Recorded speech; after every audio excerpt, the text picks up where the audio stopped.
Dans la précédente vidéo, je t'ai parlé de l'importance de suivre une procédure quand tu te lances seul dans un objectif. Comme quand tu veux faire un plat cuisiné, il faut que tu aies une recette sous les yeux pour pouvoir sortir du four un bon plat réalisé. Et la première chose que je t'ai enjoint de faire, c'est de choisir un objectif qui répond à un besoin chez toi. Parce que si tu choisis un objectif qui est moins important qu'un besoin, le cerveau il va le savoir, et quand ça va devenir dur, ce qui est incontournable et inévitable sur le chemin de ton objectif, il ne va pas mobiliser les ressources nécessaires. En gros, tu vas tout lâcher. Commencer par adopter ce réflexe de réfléchir sur le besoin, ça peut être que du positif pour toi et il va te faire gagner énormément de temps et d'énergie. Du coup, pour bien t'aider à définir ce pourquoi, je vais te présenter aujourd'hui 3 erreurs communes qu'on a l'habitude de faire et qui nous font malheureusement passer à côté de ce pourquoi. La première erreur, c'est de vouloir obtenir ce que l'on veut et pas ce dont on a besoin, en suivant aveuglément une tendance.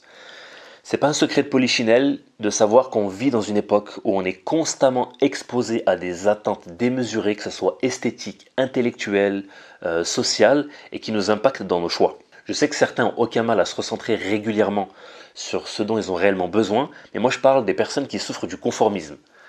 Le conformisme, c'est le fait de donner la priorité à ce qui est populaire plutôt qu'à ce qui est nécessaire pour nous. Et le problème, c'est que les conséquences de ce comportement, ils vont pas tarder à se faire ressentir. Parce que tu vas voir ces personnes insatisfaites et malheureuses, parce qu'elles ont agi en décalage avec ce qui était utile pour elles. En fait, elles ont fait un choix qui va les conforter sur le court terme, mais sur le long terme, elles vont en subir les conséquences. En fait, depuis le début, elles tirent leurs flèches dans le décor, en dehors de la cible, tout ça pour amuser la galerie. Mais en même temps, elles perdent le concours auquel elles ont postulé, parce qu'elles ont en même temps perdu le vrai enjeu de cette compétition. Pour éviter cette erreur, il faut se connaître et pour se connaître, il faut tester les choses.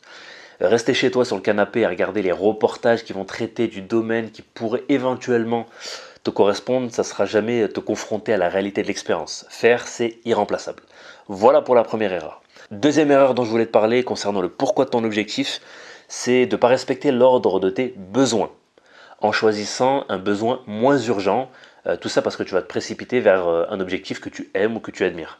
Que penser de quelqu'un qui va se précipiter sur le parking pour éteindre le feu qu'il y a dans sa voiture et laisser son enfant en bas âge au bord de la piscine et risquer qu'il se noie? J'étais le premier à faire cette erreur. Je me rappelle, il y a 6 ans maintenant, je m'étais imposé tous les matins, après ma séance de sport, de consacrer 1 heure à lire un livre en anglais qui traitait de la mémorisation. En fait, à l'époque, je voulais apprendre une langue et j'admirais énormément la compétence d'avoir une super mémoire pour mémoriser entre autres les mots de vocabulaire. Le souci, c'est qu'en fait, j'ignorais le réel besoin de l'époque qui était pour moi de pratiquer un sport pour améliorer ma santé.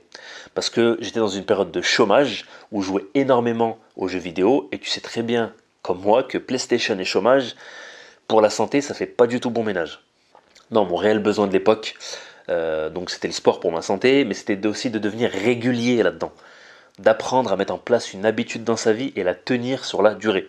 Parce que j'étais quelqu'un qui entreprenait des objectifs différents depuis toujours, mais qui passait 2 semaines à abandonner tout parce que j'avais pas de structure solide. J'avançais un peu au pifomètre et quand tu es seul et pas forcément entouré avec des gens qui vont bien te conseiller, ça ne marche pas. Troisième et dernière erreur qui t'empêche de choisir le bon pourquoi de ton objectif, c'est de ne pas te donner assez de temps justement pour le choisir. Et ça, c'est une erreur concernant notre objectif. On va être plus focalisé sur comment je vais faire plutôt que qu'est-ce que je vais faire. C'est un comportement humain parce qu'on a plus tendance à se focaliser sur les efforts qu'on va déployer au quotidien pour pouvoir atteindre et concrétiser notre objectif, plutôt que sur les efforts qu'on va déployer avant de se lancer dedans, en sélectionnant bien notre objectif. Comme en gros des chefs de chantier qui, avant de mobiliser tous les acteurs de travaux publics sur un chantier par exemple, vont étudier les sols pour voir s'il est bien constructible. Ce que je veux te faire passer comme message, c'est que le temps que tu vas investir pour bien sélectionner ton pourquoi, c'est un investissement et c'est en aucun cas une perte de temps. Parce que si tu te lances au hasard dans l'objectif, quand tu vas arriver dans des moments difficiles, et je le rappelle encore une fois, c'est inévitable, tu auras ces difficultés qui vont te peser d'un côté, et tu auras des pourquoi qui ne seront pas suffisamment profonds, qui ne te parleront pas, et du coup, la balance elle va pencher du côté des difficultés, et c'est comme ça que la majorité des gens lâchent.